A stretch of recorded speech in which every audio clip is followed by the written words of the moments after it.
Es probable que hayas escuchado la afirmación. Una idea que ha circulado a través de los siglos, alimentada por la especulación y a veces por una comprensión incompleta de la historia. La Trinidad, Dios como Padre, una figura de autoridad y origen, Hijo y Espíritu Santo, tres entidades distintas, unidas en una sola divinidad, fue inventada por líderes de la Iglesia que buscaban consolidar el poder y la doctrina. En el siglo IV, un periodo de gran cambio y agitación dentro del Imperio Romano, tal vez incluso por orden del emperador Constantino, quien buscaba unificar su imperio bajo una sola fe. Es una historia dramática, llena de intriga política y religiosa, pero no es cierta. Una mirada más profunda a la evidencia histórica revela una narrativa mucho más matizada. La idea de que la Trinidad fue simplemente votada, como si fuera una decisión arbitraria tomada en una sala llena de obispos, en el Concilio de Nicea, el primer concilio ecuménico de la Iglesia cristiana, en el año 325 después de Cristo, es una simplificación excesiva que ignora el contexto histórico y teológico. Es un malentendido de la historia, una interpretación errónea que ha persistido a lo largo del tiempo. El concilio no inventó una nueva doctrina, no creó algo de la nada, aclaró lo que los cristianos habían creído durante siglos, lo que ya estaba presente en su fe y práctica. Imagina una receta familiar, un plato querido que se ha transmitido de generación en generación. Transmitida por generaciones, un legado culinario que une a la familia. Todos la conocen, cada miembro de la familia está familiarizado con sus ingredientes y su preparación, hasta que alguien cambia un ingrediente. Altera la receta original, introduciendo un nuevo elemento. La familia la escribe, documenta la receta original, no para inventar, no para crear una nueva receta, sino para proteger la original, para preservar la autenticidad de la tradición familiar. Eso fue lo que pasó en Nicea, un esfuerzo por preservar la fe original. La Iglesia aclaró, no creó, sus creencias centrales. Definió y articuló lo que ya creía. La creencia en Dios como Padre, Hijo y Espíritu Santo, esta comprensión trinitaria de Dios, estaba presente mucho antes de Constantino. Era una parte integral de la fe cristiana desde sus inicios. Estaba tejida en las oraciones, en las súplicas y alabanzas dirigidas a Dios, bautismos, el rito de iniciación a la fe cristiana y escritos de los primeros cristianos, en sus cartas, tratados y testimonios. La verdadera pregunta no es, ¿se inventó la Trinidad? Como si fuera una creación artificial, sino, ¿qué creyó la Iglesia primitiva sobre Dios? ¿Cuál era su comprensión de la divinidad? ¿Y por qué la defendieron? ¿Qué los motivó a mantener esta creencia con tanta convicción? Para responder a eso, para comprender la génesis de la doctrina de la Trinidad, tenemos que mirar hacia atrás, explorar el pasado antes de Nicea, antes de Constantino, a los primeros siglos de la era cristiana, a la fe de los primeros seguidores de Jesús, a sus creencias y prácticas. La Trinidad no fue una adición tardía, no fue un concepto añadido a la fe cristiana en una etapa posterior. Estuvo en el corazón de la fe cristiana desde el principio. Era una parte esencial de su identidad y su mensaje. Rastreamos esa historia. Vamos a explorar los orígenes de esta creencia fundamental. Si la Trinidad no fue inventada en el siglo IV, ¿cuál es la evidencia? Los escritos de los primeros líderes cristianos, mucho antes de Nicea, muestran que las ideas centrales de la Trinidad ya estaban presentes.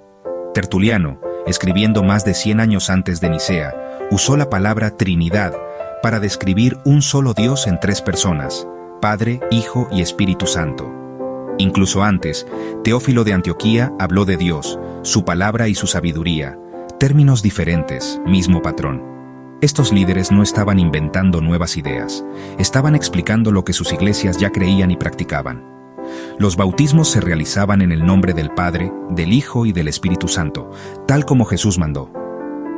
La doctrina no fue una innovación del siglo IV, fue el lenguaje de los primeros cristianos, extraído del propio Nuevo Testamento. El concilio luego protegió esta verdad cuando fue desafiada. Entonces, ¿por qué fue necesario el concilio de Nicea si ya se creía en la Trinidad? Una nueva enseñanza, el arrianismo, afirmaba que Jesús era un ser creado, no completamente Dios. Esto amenazaba el corazón del mensaje cristiano. Si Jesús no es verdaderamente Dios, entonces Dios no entró en la historia para salvarnos. Constantino convocó el concilio para resolver esta crisis. Los obispos no inventaron doctrina, afirmaron que el Hijo es de la misma esencia que el Padre, plena y verdaderamente Dios. El credo niceno declaró: Jesús es Dios de Dios, luz de luz, Dios verdadero de Dios verdadero. Fue una clara defensa de la fe transmitida por los apóstoles. Nicea aclaró la divinidad del Hijo, pero dijo poco sobre el Espíritu Santo. Pronto surgieron nuevos debates. ¿Era el Espíritu también plenamente Dios, o solo una fuerza? El primer concilio de Constantinopla en el 381 después de Cristo abordó esto, ampliando el credo para declarar al Espíritu Santo como el Señor, dador de vida, que con el Padre y el Hijo es adorado y glorificado. El Espíritu hace lo que solo Dios puede hacer, da vida, inspira, puede ser entristecido. La Iglesia afirmó: el Espíritu es plenamente divino, completando la imagen de la Trinidad. La doctrina no era nueva, era la creencia constante de la Iglesia, ahora claramente establecida. La Trinidad, Padre, Hijo y Espíritu Santo, fue plenamente articulada. Algunos preguntan con curiosidad: ¿dónde está la palabra Trinidad explícitamente mencionada en la Biblia? Es una pregunta válida, que merece una reflexión cuidadosa. La verdad es que la palabra como tal no está allí, pero la realidad que describe está presente por todas partes, woven into the very fabric of Scripture. From the opening verses of Genesis to the closing chapters of Apocalypse, the Bible consistently presents God as a unified being existing in three distinct persons. Consider, for instance, the Great Commission in the Gospel of Mateo, where Jesus commands his followers to baptize new disciples, en el nombre del Padre y del Hijo y del Espíritu Santo. Observe cuidadosamente, un solo nombre, singular, pero aplicado a tres personas distintas within the Godhead. Furthermore, the letters of Pablo frequently conclude with benedictions invoking the grace of Jesus, the love of Dios, and the fellowship of the Espíritu Santo. They are distinct in their roles and attributes, yet eternally united in their divine essence. Reflect on the scene of Jesus' baptism, where the Father speaks audibly from heaven, the Son is physically baptized in the Jordan River, and the Espíritu Santo descends in the form of a dove. Throughout the entirety of the New Testament, we see consistently the revelation of un solo Dios existing eternally in three distinct persons, working together in perfect harmony for the salvation of humanity. It's crucial to understand that the doctrine of the Trinity was not arbitrarily imposed upon the Scripture. Rather, it was carefully and prayerfully extracted from it as early Christians sought to understand the nature of Jesus and the role of the Espíritu. Therefore, the word Trinidad serves as a helpful label, a concise descriptor for a profound biblical reality. The pattern revealed in Scripture is undeniably clear: un Dios, existing as tres personas, eternally united in essence, power, glory, and purpose. And this is the very faith that the early Christian church, guided by the Holy Spirit, faithfully defended and proclaimed.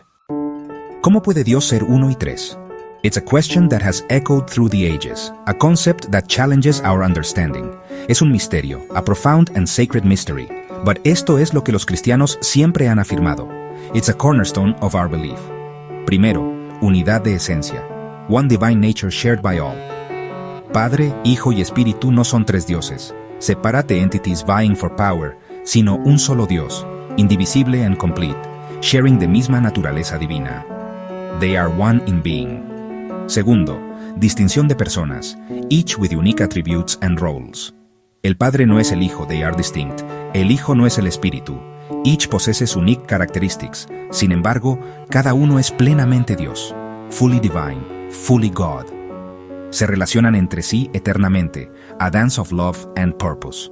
El Padre envía al Hijo, initiating the divine plan, el Hijo obedece, fulfilling the Father's will, el Espíritu empodera, enabling us to live out our faith.